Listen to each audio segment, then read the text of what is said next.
Now, whales, what do they mean to you? Well, to me, they mean endless fascination.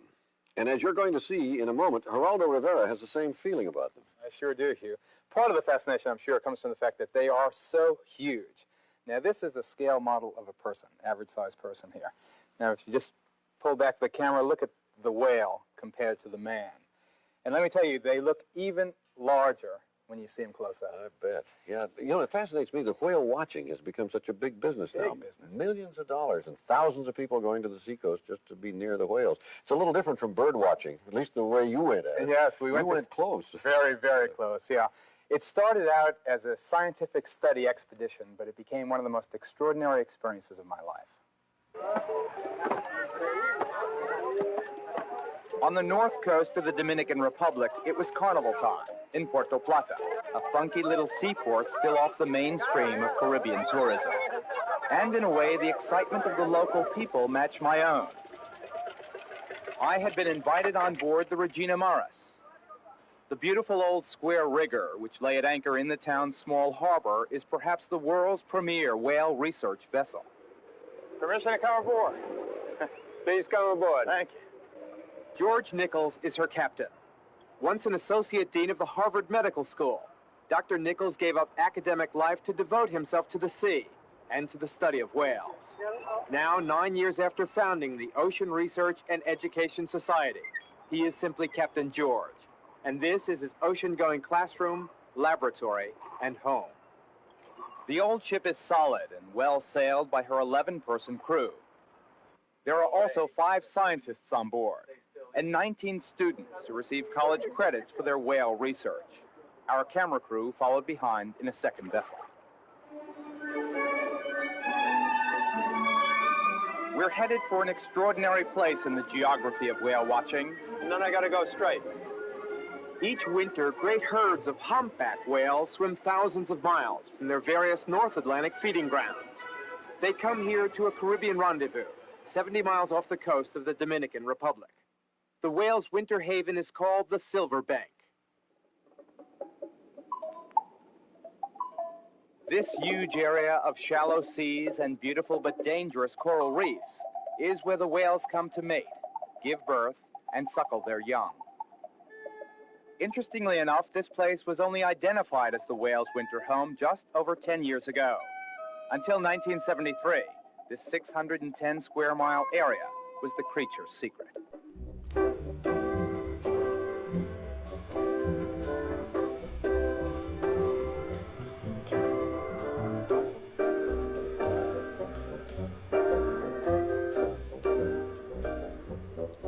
There's your load. Start at quarter. Nice spot, Geraldo. There, creek, see?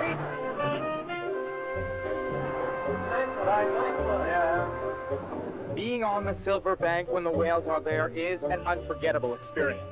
From this perch midway up the ship's mast, it's possible to see a dozen or more whales in a single sweep of the horizon. Oh, look, right there. That's it.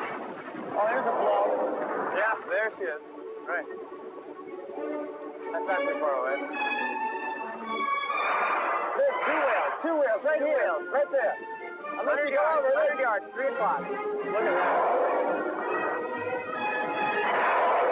There, right there, close by. Oh, yeah. It's starboard bow. It's a whale a minute around here. Gets a little bouncy sometimes. The problem with whale watching, though, even in spectacular surroundings, is that from the surface we only see glimpses. They come up to breathe and to frolic, but their real element is the water, down under. That's the place to whale watch. And I was surprised to find there was at least a slim chance of getting that more intimate look. In the past, taking great care not to harm or frighten the magnificent creatures, a few lucky scientists and students have actually been able to swim with the whales, and that experience became my personal goal. Meanwhile, the scientists on board are already hard at work. They're taking photographs of whales which they'll attempt to match against their catalogs of whales spotted throughout the Atlantic. You see, they're actually able to tell one whale from the next through something called fluke identification. A fluke is a whale's tail, and each has its own pattern of blacks and whites, as distinctive in its own way as a human fingerprint. We don't know why it is, but every whale seems to have its own individual pattern on the underside of the tail. And we've got about 3,000 of them now identified individually that way. We're treating the whales as if they were people, and we recognize each one. The value in finding whale tails that match is that it allows these scientists and others to study migration patterns, the key to unlocking the mysteries of whale behavior, where they eat, how often they mate, give birth, and how long a mother nurtures her young. So the first full day out ended with all of us hoping for a chance to fulfill our separate odysseys. The scientists looking for their photographs, and me for a chance to swim with the whales. At dinner, though, Captain George added a dash of realism. It's not that easy to stay close to a whale underwater. Though huge, they move fast, and rough weather makes it that much more difficult. Sure enough, the next day came up gray, wet, and very windy. Morning meeting, let's go. The weather forecast for today... At the morning meeting, which marks the official beginning of the Regina's Day, Captain George told us that the overcast skies and poor visibility made it too dangerous to attempt moving the big ship around in this kind of weather. And here's why. Whale watching is not without its perils. The silver banks are studded with coral heads, huge underwater pillars of coral. Almost invisible, they can tear the guts out of a ship. This, for instance, is the Japanese freighter Fascination, which ran aground here just about 2 years ago. One theory holds that the whales come here precisely because it is so dangerous to ships and their crews. You only got to hit one, and it's all over. We become like Fascination up here on the reef. So we're not going to move until the sun comes out. So the small boats were the only way to go. Joining the scientists and me was one of the nation's top underwater cameramen. The son of a scuba diving pioneer, Gordy Waterman has been photographing sea creatures around the world, almost since he was old enough to swim. Absolutely. Yeah, I think you might be able to find something up in there. We'll take a look. Okay, good luck. Bashing our way through the rough sea, the scientists explained another benefit of their research. For really the first time, through their photographs, a reliable census is possible to tell us how many humpbacks are left. Not so long ago, extensive whaling pushed them almost to the brink of extinction, reducing the population from an estimated 120,000 to fewer than 7,000 worldwide. Now that whaling has been dramatically reduced, the humpbacks have started on the comeback trail. There are now about 8,000 of them, and it seemed as if most of those were swimming right around or under our small boat.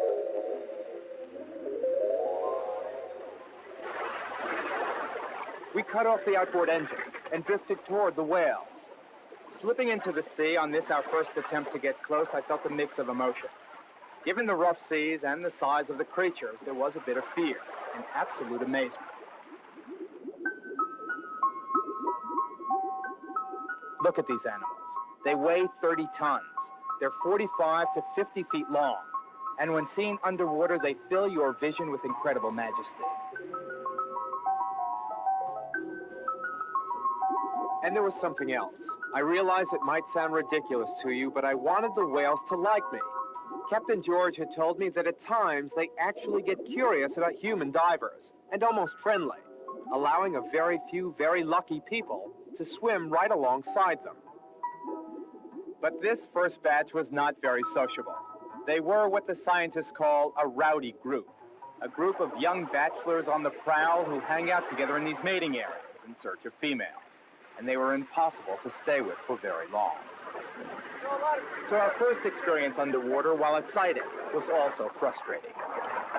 Well, we saw some underwater, got close enough to see them, and they were... Yeah, they get pretty wild. We blew a lot of calories there trying to catch up. That was a fruitless effort. Oh, yeah, can't stay with them. Well, you know, they're supposed to be there. You're not. This is true. My first experience with whales is that they are very, very big, and they go very, very fast. And it's their turf, not mine. Unlike today's scientists who gather knowledge about whales as a conservation measure, in the past, the principal goal of whale research was being able to hunt them more effectively. At first, it was almost a fair fight. Iron men in wooden ships wielding primitive weapons in a life-gambling effort to harvest the meat, bone, and oil around which societies were built. Then technology was brought to bear. Exploding harpoons, later factory ships that hunted and consumed with grim, devastating efficiency. As author Peter Matheson said, nothing is wasted in modern whaling but the whale itself.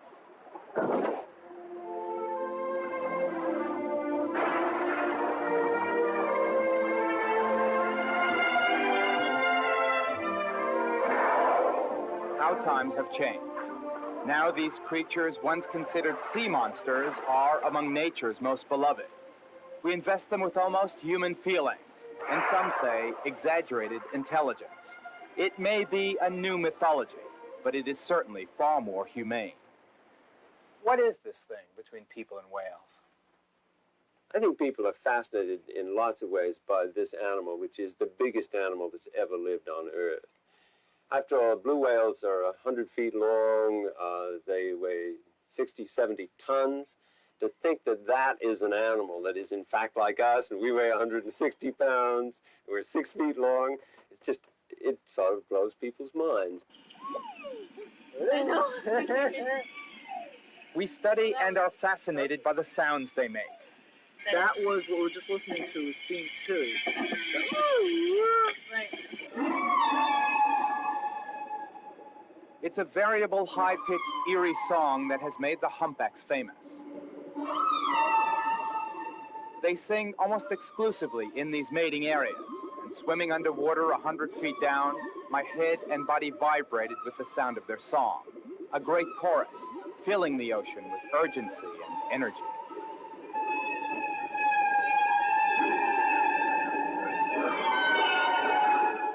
For days, the weather continued to frustrate the plan to up anchor and bring the big ship closer to the whales. Freshwater rinse. Like freshwater. It's the only fresh water our clothes will ever see. But happily, some of the whales in the neighborhood are apparently getting curious about the Regina Maris. Whoa, look at that! Oh, beauty! Right over there. Now the fluke's coming up, coming up. There's a fluke. Yep. Seeing them so close in reignited my desire to swim with the whales. So it's off again, in the small boats. This time we're aided by spotters using walkie-talkies from vantage points high up in the ship's rigging. Hey, hear us? Yeah, loud and clear. How do you read us, over? Yeah, we've got a single one, but looks like it may be down for a while.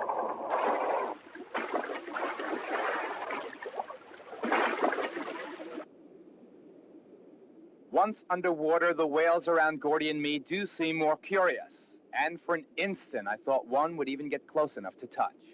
But then with a flick of a giant fluke that almost took my head off, the whale swam away, less than interested in the awkward little creature reaching out after him. I got tantalizingly close, but not close enough. We'll see. The scientists, meanwhile, may have scored their own first success. They feel they have a match, that they've actually recognized and photographed a familiar whale's tail. I swear, I had visions of her coming over, and we're going, oh, petting her, going, oh, it's so funny here.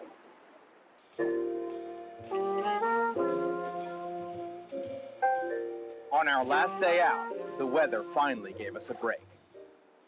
And the sun coming out. Hallelujah. Kidding. Now all we need are some curious whales. We've had them rub their backs against the keel, and they'll stay with us for an hour and a half. Often there's a calf in the group. The calves are particularly curious. Oh, nice one. Nice one. One calf in particular has caught our eye. Breaching, that is jumping out of the water near us. The youngster, its mother, and another adult whale have been swimming lazy figure eights around our ship. Remembering Captain George's advice that groups containing calves are often the most curious, Gordy and I rushed out to join them, hoping this may be the encounter we've been waiting for. We're almost back in the water! He's right there. Where's the whale? Just as we get near them, though, the whales turn away.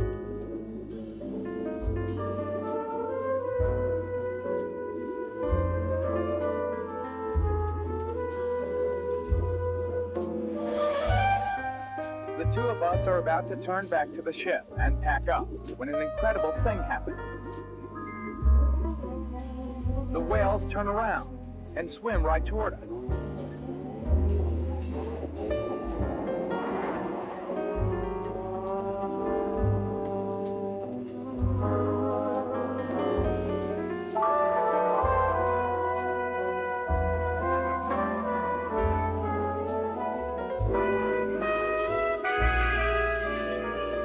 Captain George is right. Swimming with the whales is strictly by invitation only.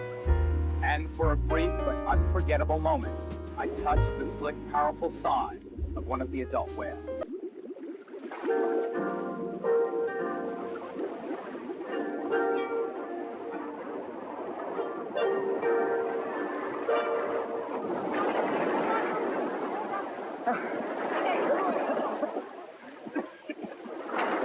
He took my snorkel, I swallowed about it, down the ocean.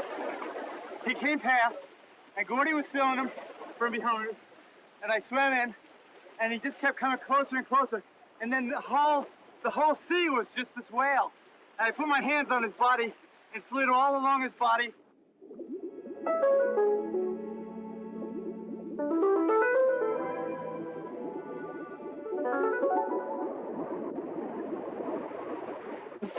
And then he sort of flipped me up like a bucking bronco, and he tossed me over.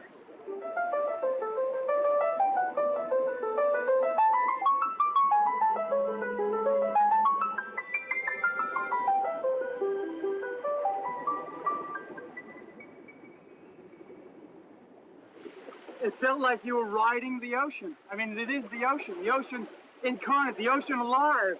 And here's this power, this majesty, this incredible animal, and gentle. Huge, huge, huge, but gentle. He wasn't afraid of me.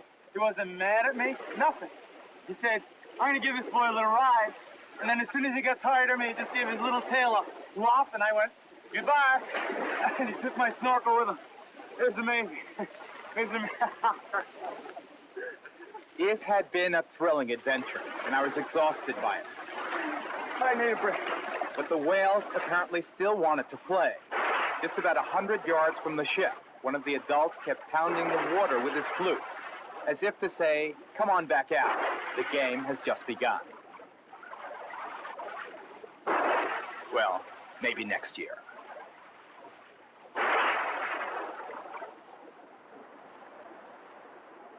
The last night on board the ship, a different, understated excitement prevailed. All right, here's a couple of fresh ones. The scientists are developing their pictures to see if the whale they thought they recognized from up north really does match one of the flukes in their catalog.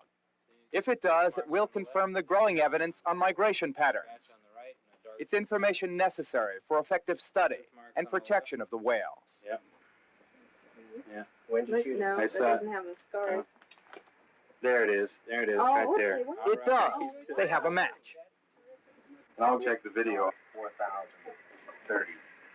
Whale number 4031. Here it is, Greenland 82. Got the bites on the left, the scratch on the right, and black in the middle. Let me see that. I'm not kidding. Amazing. Amazing. With all of the technical projects going on board this vessel and elsewhere, you've seen how importantly science is involved in the study of whales. But especially at sea on a night like this one, the why or how the giant animals...